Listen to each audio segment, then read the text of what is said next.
نحمده ونصلي على رسوله الكريم.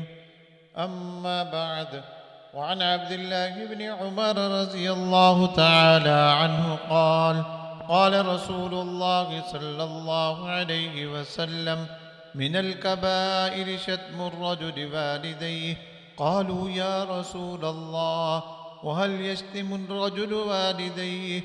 قال: نعم، يسب أبا الرجل فيسب أباه، ويسب أمه فيسب أمه، أو كما قال النبي صلی اللہ علیہ وسلم.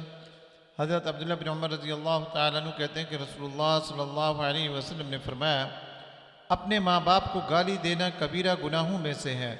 صحابہ نے عرض کیا: یا رسول اللہ، کیا آدمی اپنے ماں باپ کو بھی گالی دے سکتا ہے؟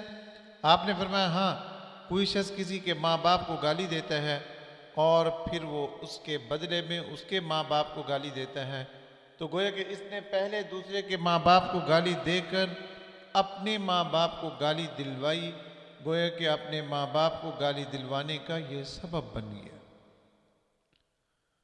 وعن ابن عمر رضی اللہ تعالی عنہ قال: قال رسول اللہ صلی اللہ علیہ وسلم: ان من ابر البر صلة الرجل اہل ود ابیہ بعد ان یولی، او کما قال النبی صلی اللہ علیہ وسلم.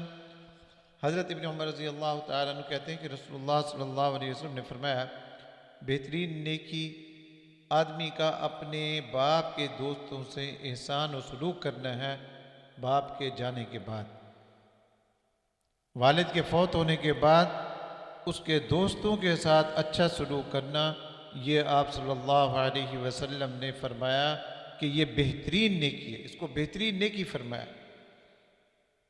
عن انس رضی اللہ تعالی عنہ قال: قال رسول اللہ صلی اللہ علیہ وسلم: من احب ان يبسط له في رزقه وينسأ له في اثره فليصل رحمه، او کما قال النبی صلی اللہ علیہ وسلم.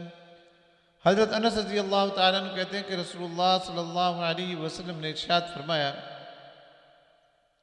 کہ جو شخص یہ چاہتا ہے کہ اس کی روزی میں وسعت ہو، برکت ہو جائے، اس کی روزی بڑھ جائے اور اس کی موت میں تاخیر کی جائے، یہ دو نعمتیں اس کو مل جائیں، یعنی ایک لمبی عمر ملے اور دوسرا اس کے رزق کے اندر وسعت ہو جائے، اس کے رزق کے اندر برکت ہو جائے، تو آپ صلی اللہ علیہ وسلم نے ایک کام بتایا. فرمایا: ایک کام کرو، اس ایک کام کی وجہ سے تمہاری عمر بھی بڑھ جائے گی اور تمہارے رزق کے اندر بھی برکت ہو جائے گی. فرمایا کہ وہ کام کیا ہے؟ فَلْيَصِلْ رَحِمَهُ، اپنے رشتہ داروں سے اچھا سلوک کرو. تو اپنے رشتہ داروں سے اچھا سلوک کرنے کے نتیجے میں تمہارے رزق میں بھی برکت ہوگی اور تمہاری عمر کے اندر بھی برکت ہوگی. حق تعالی ہمیں سمجھنے کی اور عمل کرنے کی توفیق عطا فرمائے.